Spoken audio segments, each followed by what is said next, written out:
roads not permitting in South Texas right now to be riding. And then, I don't really like to work on other people's stuff, but a neighbor have a Polaris four-wheeler that had been setting, so I'm a sap. Maybe because, they got $50, okay, honestly. But I'm a sap. I'm like, okay, bring it. Because would I rather pull a carburetor off of a Polaris and throw it into the ultrasonic cleaner and and put it back together, or get $50 out of my pocket and give to this dude? No, I think I would rather do the latter. Which the easier thing is just put hands on this, because guess what? It's probably going to end up needing more than $50 worth of work. So Zombie going to end up making a little bit of money out of the deal. And right now, at this point in time in my life, guess what? A little bit of cash never hurts, and to keep a little bit of extra cash in my pocket also never hurts.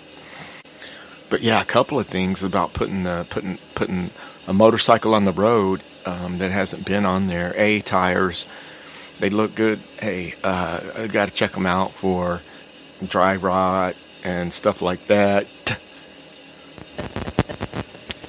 Mechanically, yeah. I mean, this is not a motorcycle that I just flushed out the fuel system and started riding. We completely did the brake system, flushed everything out. I'm not going to go through everything that we did, but I do have a couple of badass sponsors that did help me with some of the parts that were like way skyrocketed out of my limits.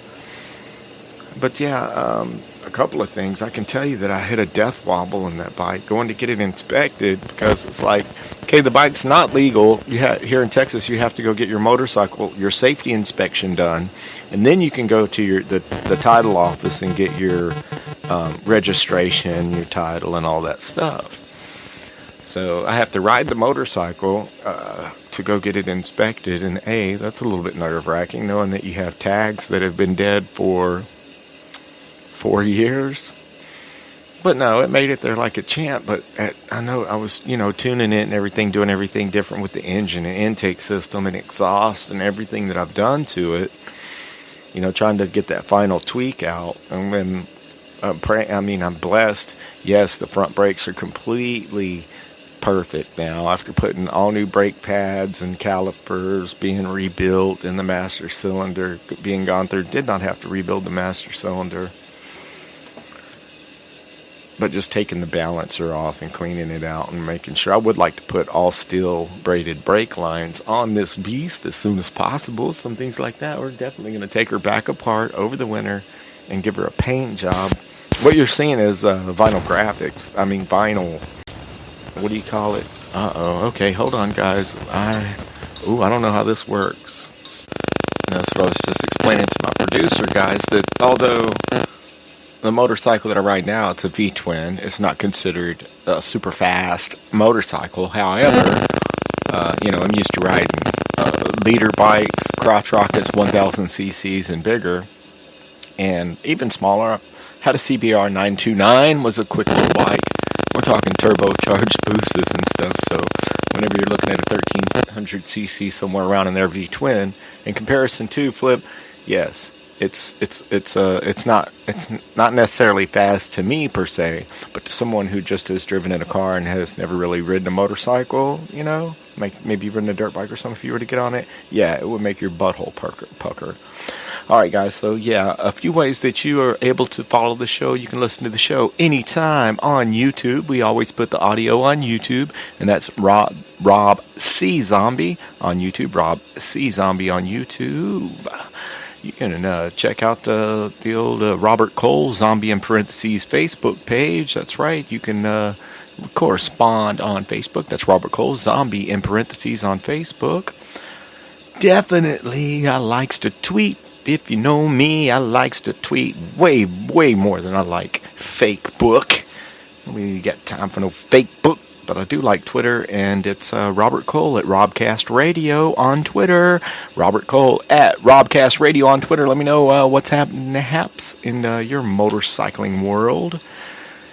And last but definitely not least, download the Spreaker podcast app. Put that shit in your phone, because it's the best podcast network on the planet, where you can listen to other shows. Not only can you listen to the LBBR, you can listen to Ari Shafir Skeptic Tank.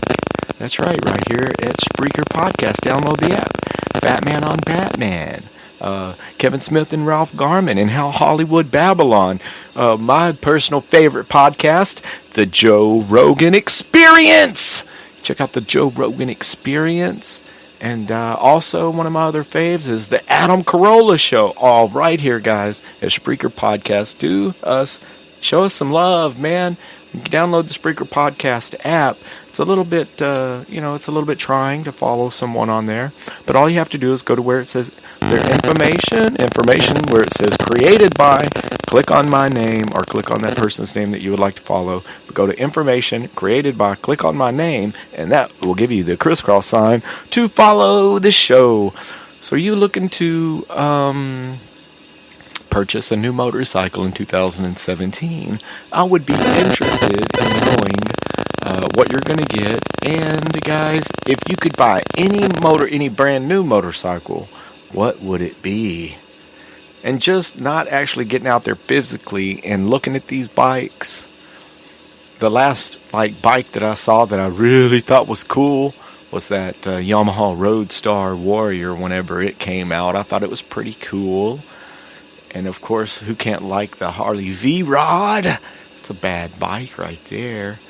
But yeah, as far as new stuff coming out, I would like to ride the new Ultra Classic with that big bad new Milwaukee 8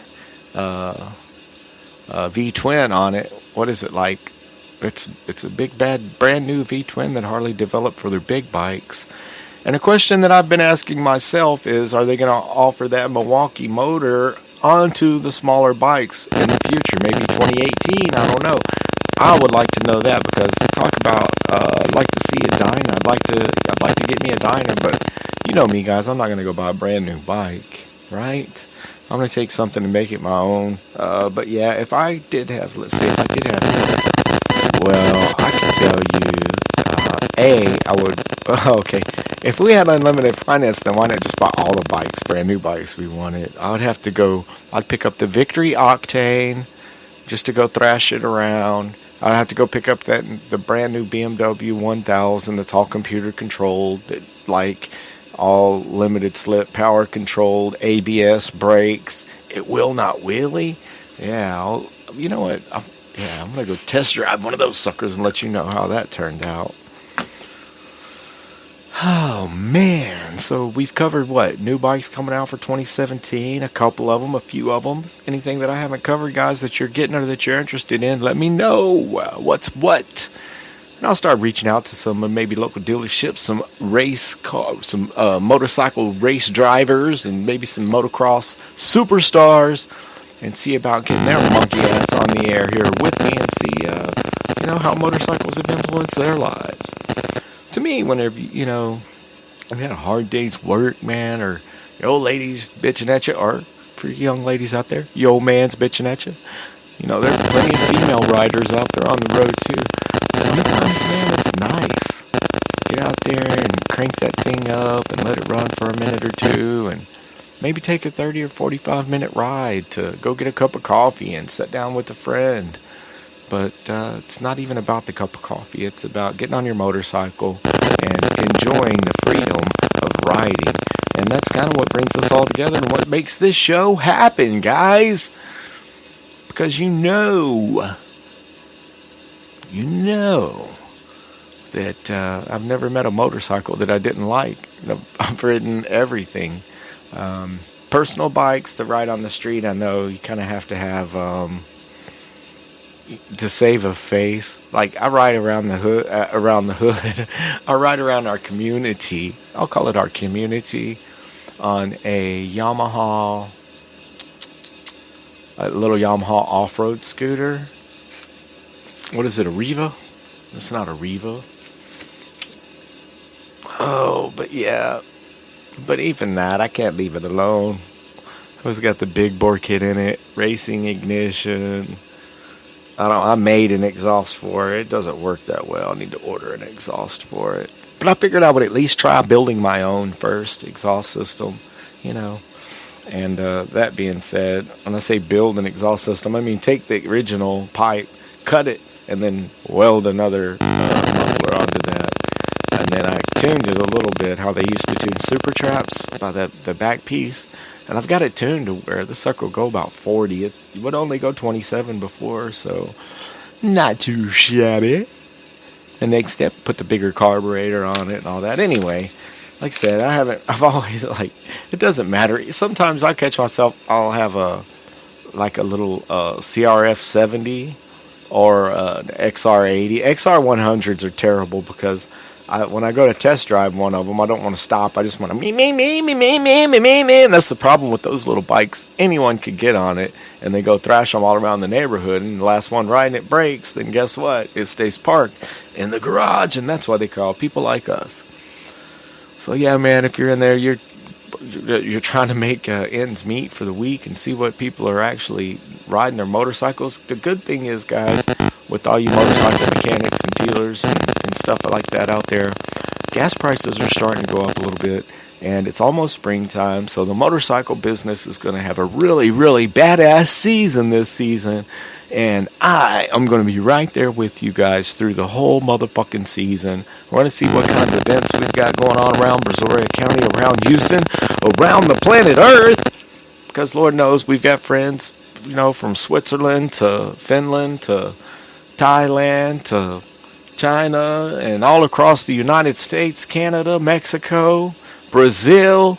What's up? We ride motorcycles everywhere, and yeah, man, I cannot wait until springtime. I guess it's always springtime somewhere. We could always be riding down in, I guess, South Florida. Is there many places to ride down there? I'll bet you that there is. What's up? Rob Van Winkle knows all about that. You still living in Florida, brother? Another motorcyclist right there you guys might not know of. Used to be a badass motocross rider in the circuit down here in amateur series, motherfucking around Dallas, Texas, Dallas and Houston, Texas, and always been known as a really motherfucking stand-up cool motherfucker, and that's Rob Van Winkle. So shout out Rob Van Winkle. Yeah, not many people, or do many people know that.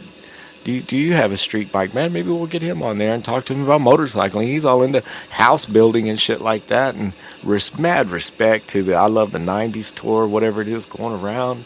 Dude is still touring and doing his thing. So yeah, mad respect to a fellow motorcyclist, a fellow rider. I don't think he's a motorcyclist. I think he's a rider, kind of like we are. There's a store-bought biker, there's a motorcyclist, there's a biker, a true biker, and then there's a rider. And maybe we'll get into all the definition of those on another show.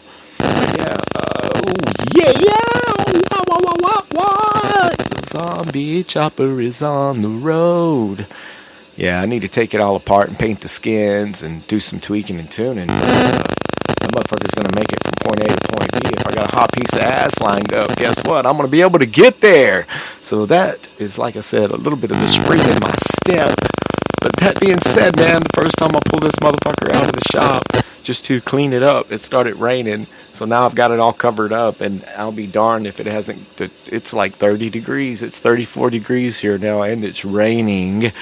So definitely not going to be straddling that big bad son of a bitch today. But if you are out riding in the rain, man, oh goodness, I know you got some good gear kicking, right? And speaking of gear, how fucking frustrating is it, fellas? Oh, I've been trying to find the right jacket, the right riding jacket, the right crash jacket, like an Icon or a Technique or there's several different names. What were some of the Joe Rocket? And the number one, the sizes are a little bit different. Like the jacket that I've got it's not an Icon. I've got a Technique that I've had since 2006. My Technique I think it's a large, but it's a 44. Now, some of mediums are 42, 44, and larges, I don't know exactly how that works. But I do know that it's different type jackets run different sizes. And when you're fixing to spend a few $100, kind of like to try it on. So, and yeah, I'm like wanting to get a jacket because I want to ride, and it's supposed to be beautiful weather by next weekend. So right now it's 30 something degrees.